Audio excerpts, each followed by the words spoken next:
ಭದ್ರಾ ಜಲಾಶಯದಿಂದ ನಾಲೆಗಳಿಗೆ ನೀರು ಹರಿಯೋದಕ್ಕೆ ಶುರುವಾಗಿ 15 ದಿನ ಆಯಿತು. ಆದರೆ ಅಚ್ಚುಕಟ್ಟು ಪ್ರದೇಶದ ಕೊನೆಯ ಭಾಗಕ್ಕೆ ಇನ್ನೂ ಕೂಡ ನೀರು ತಲುಪಿಲ್ಲ. ನಾಲೆಯಲ್ಲಿ ಹೂಳು ತುಂಬಿರೋದ್ರಿಂದ ನೀರು ಬಿಟ್ಟು 15 ದಿವಸ ಆದರೂ ಕೂಡ ಕೊನೆಯ ಭಾಗಕ್ಕೆ ನೀರು ಹೋಗೇ ಇಲ್ಲ. ಇದರಿಂದ ಸಾಕಷ್ಟು ತೊಂದರೆಯನ್ನು ರೈತರು ಅನುಭವಿಸ್ತಾ ಇದ್ದಾರೆ. ಮುಂದೇನಾಯಿತು? ಸಮಸ್ಯೆಯಾಗಿ ಉಳಿತಾ? ಅದಕ್ಕೇನಾದ್ರು ಪರಿಹಾರ ಸಿಗ್ತಾ? ಬನ್ನಿ ನೋಡೋಣ.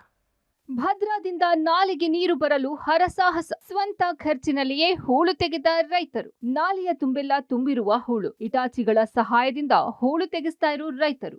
ಈ ದೃಶ್ಯ ಕಂಡು ಬಂದಿದ್ದು ದಾವಣಗೆರೆ ಜಿಲ್ಲೆಯ ಚನ್ನಗಿರಿಯ ವೆಂಕಟೇಶ್ವರ ಕ್ಯಾಂಪ್ ಬಳಿ. ಹೌದು, ಭದ್ರಾ ಜಲಾಶಯದಿಂದ ನಾಲೆಗೆ ನೀರು ಹರಿದು ಇಂದಿಗೆ 13 ದಿನ ಕಳೆದಿದೆ. ಆದರೆ ಇದುವರೆಗೂ ಅಚ್ಚುಕಟ್ಟು ಕೊನೆ ಭಾಗಕ್ಕೆ ನೀರು ಹರಿದಿಲ್ಲ. ನಾಲೆಯ ಹೂಳು ತೆಗೆಸುವಂತೆ ಸಂಬಂಧಪಟ್ಟ ಇಲಾಖೆ ಅಧಿಕಾರಿಗಳು ಹಾಗೂ ಜನಪ್ರತಿನಿಧಿಗಳಿಗೆ ಸಾಕಷ್ಟು ಬಾರಿ ಮನವಿ ಮಾಡಿದ್ರೂ ಯಾವುದೇ ಪ್ರಯೋಜನವಾಗಿಲ್ಲ. ಇದರಿಂದಾಗಿ ಸಿಡಿದೆದ್ದ ರೈತರು ಹಾಗೂ ನೀರು ಬಳಕೆದಾರರ ಸಂಘದವರು ಸುಮಾರು 2 ಲಕ್ಷ ರೂಪಾಯಿ ಸ್ವಂತ ವೆಚ್ಚದಲ್ಲಿ ನಾಲೆಯ ಹೂಳು ತೆಗೆಸುವ ಕೆಲಸಕ್ಕೆ ಮುಂದಾಗಿದ್ದಾರೆ.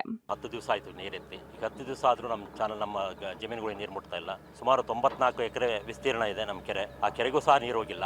ಜೊತೆಗೆ 2,500 ಎಕರೆ ಮೇಲೆ ಜಮೀನಿದೆ. ಅವು ಯಾವಕ್ಕೂ ಸಹ ಜಮೀನಿಗೆ ನೀರು ಹೋಗಿಲ್ಲ. ನೀರಾವರಿ ಇಲಾಖೆಗೆ ಹೋದ್ವಿ. ಆ ನೀರಾವರಿ ಇಲಾಖೆಯಲ್ಲಿ ಅವ್ರು ಯಾವುದೂ ಸ್ಪಂದನೆ ಮಾಡಲಿಲ್ಲ. ಬಟ್ ಏನು ಹೇಳ್ತಾರೆ, ನಮ್ಮ ಹತ್ರ ಫಂಡ್ ಇಲ್ಲಪ್ಪ, ನಾವೇನು ಮಾಡ್ಲಿಕ್ಕಾಗುತ್ತೆ, ನೀವು ಸರ್ಕಾರದಲ್ಲಿ ಏನೋ ನಮಗೆ ಫಂಡ್ ಹಾಕಿಲ್ಲ, ಎಲ್ಲ ರೀತಿಯಲ್ಲೂ ಸರ್ಕಾರದಲ್ಲಿ ಏನೋ ದುಡ್ಡಿಲ್ಲ ಅಂತಂದರೆ, ಹಂಗಾಗಿ ನೀವು ಏನಾರು ಅನುಕೂಲತೆ ಮಾಡ್ಕೊಳ್ರಿ ಅಂದರು. ಕಂದಕಲ್ಲು ಗ್ರಾಮದಲ್ಲಿ ಸುಮಾರು 2,500 ಎಕರೆ ಪ್ರದೇಶಕ್ಕೆ ಉಪನಾಲೆಯಿಂದ ನೀರು ಹರಿಯಲಿದೆ. ಅಷ್ಟೇ ಅಲ್ಲದೆ 94 ಎಕರೆ ವಿಸ್ತೀರ್ಣದ ಕೆರೆಗೂ ನೀರು ತಲುಪಿಲ್ಲ. ಆದ್ದರಿಂದ ಕಂದಗಲ್ಲು ಗ್ರಾಮದ ರೈತರು ಭತ್ತ ನಾಟಿ ಮಾಡಲು ಮತ್ತು ತೋಟಗಳಿಗೆ ನೀರು ಬಳಸಲು ಸಾಧ್ಯವಾಗಿಲ್ಲ. ನಾಲೆಯ ಹೂಳು ತೆಗೆಸಲು ಅಧಿಕಾರಿಗಳನ್ನ ಕೇಳಿದ್ರೆ ಅನುದಾನ ಇಲ್ಲ ಅಂತ ಹೇಳ್ತಾ ಇದ್ದಾರೆ.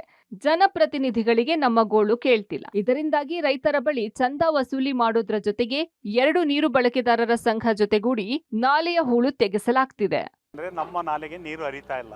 ಈ ಹೂಳನ್ನು ತೆಗೆಸಕ್ಕೆ ನಾವು ಸಾಕಷ್ಟು ಸರಿ ಇಲಾಖೆಗೆ, ಇಂಜಿನಿಯರ್ಗಳಿಗೆ ಸಾಕಷ್ಟು ಮನವಿ ಮಾಡ್ಕೊಂಡ್ವಿ. ಅವ್ರು ಎಷ್ಟೇ ಮನವಿ ಮಾಡ್ಕೊಂಡ್ರು ನಮ್ಮ ಇಲಾಖೆಯಲ್ಲಿ ಯಾವ ಫಂಡು ಇಲ್ಲ. ನಮಗೆ 2 ತಿಂಗಳಿಗೆ ಒಂದ್ಸರಿ ಸಂಬಳ ಆಗ್ತೈತೆ. ನೀರು ಗಂಟೆಗಳಿಗೂ 6 ತಿಂಗಳಾದರೂ ಸಂಬಳ ಕೊಟ್ಟಿಲ್ಲ. ಹಿಂಗಿದ್ದ ನಾವು ಏನು ಮಾಡೋಕ್ಕೆ ಸಾಧ್ಯ ಅಂತಂದ್ರು. ಹಿಂಗಾದಾಗ ನಾವು 2 ಸಂಘದವ್ರು ಕುಂತ್ಕೊಂಡು ಇಂಜಿನಿಯರ್ ಸ್ವತಃ ಬಂದಿಲ್ಲಿ ನೀವೇನಾದರೂ ಒಂದು ಫಂಡಿಗೆ ಒಂದು ವ್ಯವಸ್ಥೆ ಮಾಡ್ಕೊಳ್ರಿ ಅಂದರು. ಆವಾಗ ನಾವು ರೈತರುಗಳು ಸಂಘದವ್ರು ಎಲ್ಲರೂ ಸೇರ್ಕೊಂಡು ಕುಂತ್ಕೊಂಡು 2 ಸಂಘದವ್ರು ಮಾತಾಡ್ಕೊಂಡು ಪ್ರತಿಯೊಬ್ಬರು ರೈತರ ಹತ್ರನೂ ನಾವು ಫಂಡ್ ಎತ್ತದ್ವಿ. ಆ ಫಂಡಿನ ಸಹಾಯದಿಂದ ನಾವು ಈ ಸೀಟ್ ತೆಗಿತಾ ಇದ್ದೀವಿ. ಒಟ್ಟಿನಲ್ಲಿ ಅಧಿಕಾರಿಗಳು ಹಾಗೂ ಜನಪ್ರತಿನಿಧಿಗಳ ಇಚ್ಛಾಶಕ್ತಿಯ ಕೊರತೆಯಿಂದ ಅಚ್ಚುಕಟ್ಟು ಕೊನೆ ಭಾಗಕ್ಕೆ ನೀರು ತಲುಪ್ತಾ ಇಲ್ಲ.